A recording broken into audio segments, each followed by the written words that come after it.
perspective, how can you actually measure happiness as a state of mind? Hi, welcome back to Women Inc. Talk. In today's episode, we're going to have my dear friend Eleonora from Finland, and today we're going to discuss about Finland being the happiest country in the world. So for anyone who is interested, please stay tuned. Hi, Eleonora. Hi. How are you? Yeah, I'm good. How are you? I'm great, thank you. So today we're going to discuss about Finland as the happiest country in the world. As according to World Happiness Report, it is Finland ranks as the happiest country in the world for the third year in a row. So I was curious, is it true whether the satisfaction rate, income, healthy life expectancy, and then freedom to make life choices, equality between female and male, really implemented in Finland. So, what's your opinion about it? And could you please share a bit about your culture and your opinion about it? Yeah, absolutely. I'll try my best. Yes. So my name is Eleonora, and I live in Turku at the moment, which is one of the major cities in Finland. I study law. I'm writing my thesis, and should be done this year. And yes, so the happiness report is very well known in Finland. It always makes the news, obviously, but I do somehow sense that Finns are not necessarily always agreeing with the report. The overall sensation is that how is that possible? Have you seen the Finns outside in November, for example? Okay. So the overall people may not necessarily agree with it 100%. Okay. But do you feel like all the Scandinavians share the same culture and all the Nordic countries share the same? No, I do not. I feel there are very, very big differences between all of the countries. Okay. And Finland feels very strongly about not being part of Scandinavia, actually. Finland is part of the Nordic countries, but not of Scandinavia. Okay. And I think there are very big differences, especially if we will touch on the article later. We can talk about sisu, for example, which is a very Finnish concept.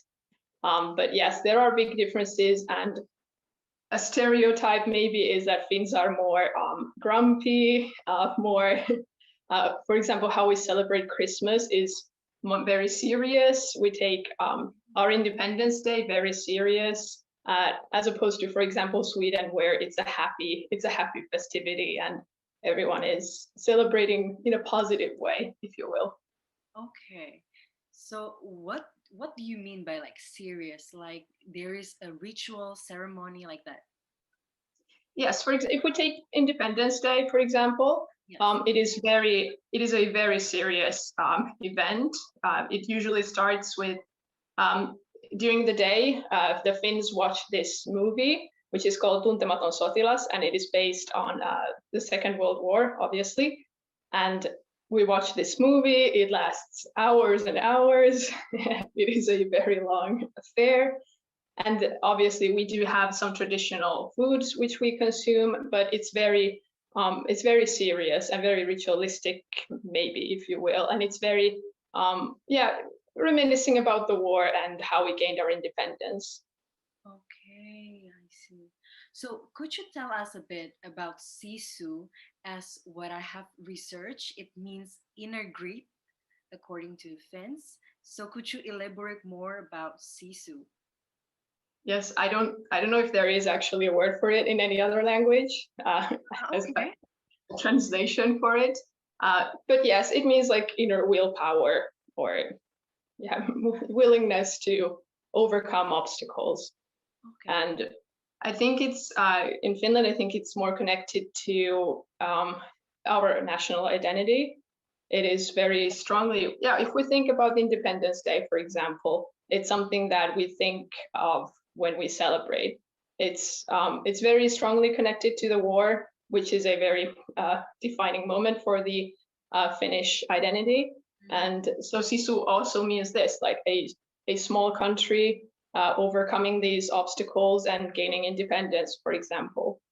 But it also means that in everyday life, Finns, yes, they can survive the dark months, for example, and overcome all of the hardships and obstacles that our very challenging nature throws at us.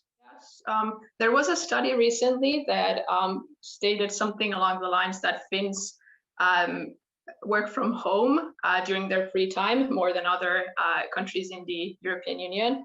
But from my personal experience, I'm not sure if I buy that 100%. So I think you could, maybe you could, make that conclusion that the statement meant more of the fact that you are able to differentiate between work and personal life. Yes. Okay, so yeah, the work-life balance is applied in Finland. Okay, what about the equality between female and male? Now, this is a very big question in Finland. Okay. Generally speaking, you have probably seen all the news and also relating to the happiness report stating that Finland is a pioneer of equality. Yeah. I think that's the main, the stereotype, or I don't know stereotype, but the way it's described, I would say. However, I did look up the percentage of equal gender pay gap, for example, and it's still 16%, and it hasn't really come down since the 1980s. So there is still a very long way to go, especially in the private sector. Also, there are some concerning reports when it comes to domestic violence. Finland has been ranking within the European Union either the number 1 or number 2 when it comes to domestic violence and violence against women. So these are very concerning reports, and also reports that I think should be addressed more in the media as well. Okay, yeah. Yeah, I guess people, when they just read the article, they just sum up that Finland is the pioneer, is the number 1 for the equality. Yes, and don't get me wrong, things are very good, very well here when you compare to other societies, of course. We have equal parental leave, for instance, now starting this year. Women are more engaged in work life overall, and so don't get me wrong. Obviously, we are pioneers, if you will. We have an all-female government right now. We have a female prime minister, but there is still a long way to go to complete equality. Okay, I get it. Okay. So other than that, how about the lifestyle that the Finns adopted? For instance, the sustainability for consuming stuff. So how it's going? Now, this I also thought was very interesting when I looked at the article, and then I tried to look up some actual numbers, and it seems that Finns still consume very, very much. I think when you when you look at overall the year of consumption, and when the world runs out of its resources, Finland has reached the end in April. Usually, last year at least it was April, if I remember correctly. But I think there might be some truth to the statement that Finns generally tend to purchase more sustainable products, for example. And I think this is also related to the whole how our relationship to nature. I think it's very much related to that. But overall, when it comes to, for instance, the secondhand scene that was spoken about in the article, I don't think it's that big of a trend as the article maybe portrays it to be. Okay, yeah, the second hand or thrift shop. They do exist, and people do thrift shop a lot, but maybe not to that extent. Let me just, Okay, I see. So as you have mentioned as well about connecting with nature, what about the forest therapy? Is it really, Finns consider it as a forest therapy when you have the time freely to access the forest? Yes, so the freedom to roam is, that's very particular to Finland and Nordic countries overall. You have the right to enjoy nature, and you have the right to forage, collect berries, the right to, forage, mushrooms, berries, and everything. And that is very important to the Finnish identity. That absolutely, I agree with 100% that it is a very big part of Finnish identity.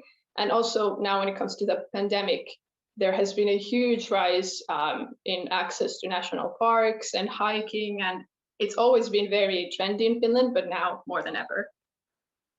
Wow. Okay. So, I mean, how is there any regulation as well when we enter the forest, for example? So if it's you generally have the right to enter wherever you want. Everyone has the freedom to roam. Obviously, there are exceptions, but the main rule is that everyone has the freedom to roam, and I can go into the woods anywhere I like, and I can, collect berries or mushrooms or anything, not moss. However, that's not accepted. But other than that, yeah, I can do whatever I want as long as I'm not harming or disturbing the nature. Okay. And many Finns have a summer cottage somewhere close to water or nature, so that they can go. And it's quite funny when you have, for example, foreign friends who come visit. I have Italian family, so when they come to visit, for example, and you try to explain to them that yes, Finns want to go away for the weekend to a summer cottage that may not have indoor plumbing or water or electricity, then they're like, wow, what? Why would you do that? But yeah, that's absolutely, tradition here. What about the hot sauna? Absolutely, yes. Also something I do every week, for example. I live in an apartment building, but even apartment buildings usually have saunas. Maybe not every apartment, but there is like a communal sauna that you can reserve, and you have your own slot when you go and enjoy the sauna. The Finnish schools always aim at equality. That's their prime aim. The whole school system is built upon the principle of equality. So yes, at least the target is equality. The target is equality. Okay, because But after that, yes, absolutely, you get to choose pretty freely what courses you would like to take, and then eventually we have the matriculation examination in the last year of high school. So you get to choose what you want to take your exam in. Sure, but I think it was the Guardian maybe that did an article regarding baby boxes a few years ago, and that's when it started circulating in the media. But it's been around in Finland for decades, and expecting mothers get these baby boxes. Obviously now they're trying to be more inclusive as well. But so yes, it changes every year based on feedback, the products, I mean. But yes, there are essentials. For example, winters in Finland are really cold, so they have a warm onesie in them, for example, and they have all the essential items for a child, and it's obviously meant to help expecting mothers that maybe are not financially as well off as others, but everyone gets them. It's universal. Interesting. So you had one before? I was not born in Finland, so I did not have a baby box actually. Okay. Okay. But my brother did. My brother did, yes. Okay, this is interesting. Okay. So I feel like maybe because you've already mentioned about the connecting with nature, and then this sauna culture to relax. And I mean, yeah, like you said, there's still a long way to go to reach this equality, but at least I guess the Finns already started an aim to always put the highest standard in that, right? So maybe, and after that, it will relate to the economics of the country as well, right? And with the work-life balance. So maybe, what do you think? Maybe that's the one of the criteria to be the happiest country. I think it's equality is the leading principle. But yeah, Finland still has a long way to go. For example, when it comes to gender equality, as I said, sure, a pioneer, but still a long way to go when it comes to, you know, the pay gap or domestic violence. Those are issues that need to be addressed. And also, I have to mention the Sami people. I'm not Sami myself, so I am not very well educated, but they are the indigenous people of Lapland, and their rights have been restricted and not maybe being taken into consideration when it comes to, you know, Finnish politics. So that needs to be mentioned. That actually living, it's not only to be happy, it's just to accept all the emotions are there. Is it true? Or... Yes, and also, yeah, like we talked about Sisu earlier, you know, you just have to face everything and just move on. But mental health is an issue here, as it is everywhere. The rates of depression have always been quite high in Finland. The suicidal the statistics on suicide, they are coming down a bit, but they were very high just a few years ago. Also, the lack of sunlight, you know, it does contribute to mood swings, and we call it seasonal depression. So those are very big issues. Do you agree with this World Happiness Report that the Finns are the happiest nation? Like, yes, yeah, it was always. I think this is the third year in a row, right? Yes. So every year when it comes out, you know, with friends, people are like, "Oh, that cannot be true." Have you seen the Finns outside? Like everyone looks really grumpy. That cannot be true. So yes, it's more jokingly maybe, but yeah, of course we do talk about it. Maybe I feel like maybe they should change the name. Maybe it's not the happiest, but maybe I don't know. What do you think? Do you agree whether they need to change it or? Yes, I agree with everything you said. There is a bit of a competition, as you mentioned, and I think the Finns are very happy that they beat Sweden every year. So I think that's, you know, not maybe officially, but yeah, they're a bit happy when it comes to that. But absolutely, it's because happiness is so subjective. How can you actually measure happiness as a state of mind? This is more of political institutions, corruption, GDP. It's about, yeah, it's, so I don't, can you actually measure happiness? Because it's so subjective. Like, how do actually the Finns measure happiness, where it is something that it is uncountable, and it's very personal for everyone. That's why I ask you about what about the definition of success in Finland. But yeah, I guess, yeah, happiness is a very vague, large term to put it, right? Yes, but it works very well in the media. Yeah, yes, it does. And maybe because of that, the tourism in Finland is getting higher, or does it influence it? Yeah, it could be, absolutely. And all of the positive press Finland has been getting when it comes to nature, exactly. And now with our government, which is all female, has also gotten a lot of attention. So yes, absolutely, it could have influenced the tourism. That maybe not only a country, for example, a person that we think it's happy or perfect, maybe actually in reality they're not as what we think. And one time I heard this quote that if you know someone that is perfect, maybe you just don't know them yet. Oh, I agree 100%. Yeah. That's why, like, Yeah. now, before, like, because I always have this conclusion that, oh, yeah, Finland is the happiest, yeah, and that's why it's really interesting for me to know from the Finnish person itself, like how it's like. And thank you very much, Eleonora, for sharing. I have a really good Thank time you. everything. Thank you. It was fun.